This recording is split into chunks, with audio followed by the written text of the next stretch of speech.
পটুয়াখালী জেলার বিভিন্ন গ্রাম থেকে শত শত মানুষ ছুটে আসছেন এই হাটে।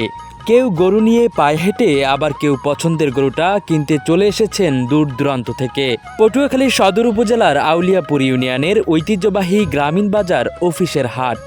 স্থানীয়ভাবে এটি একটি সুপরিচিত ও নির্ভরযোগ্য হাট হিসেবে পরিচিত।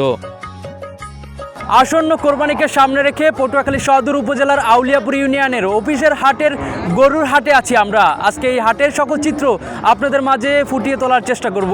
পুরো ভিডিও জুড়ে আমাদের সাথে থাকবেন।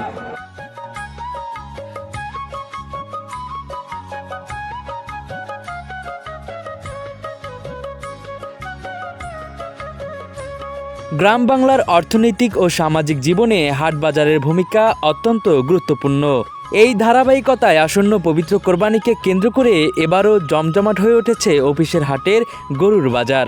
নিয়মিত প্রতি মঙ্গলবার দুপুর 1টা থেকে সন্ধ্যা পর্যন্ত এই হাটে বসে গরুর বেচাকেনা। তবে ঈদকে ঘিরে হাটটি পেয়েছে একটি ভিন্ন মাত্রা, যেখানে উল্লেখযোগ্যভাবে বৃদ্ধি পেয়েছে ক্রেতা বিক্রেতাদের উপস্থিতি এবং বাণিজ্যিক ব্যস্ততা।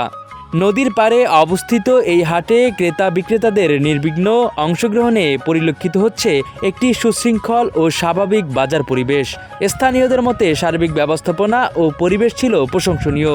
এই হাটের অন্যতম বৈশিষ্ট্য হলো এখানে সহজলভ্যভাবে দেশীয় জাতের গরু পাওয়া যায়। ফলে আউলিয়াপুর ইউনিয়ন, জৈনকাঠি সহ আশপাশের বিভিন্ন ইউনিয়ন থেকে সাধারণ কৃষক ও খামারিরা তাদের লালন পালিত গবাদি পশু নিয়ে উপস্থিত হন।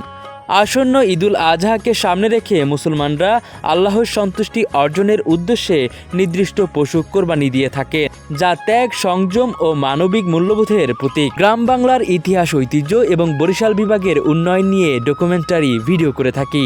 যদি ভিডিওটি ভালো লাগে অবশ্যই একটি ফলো দিয়ে যাবেন।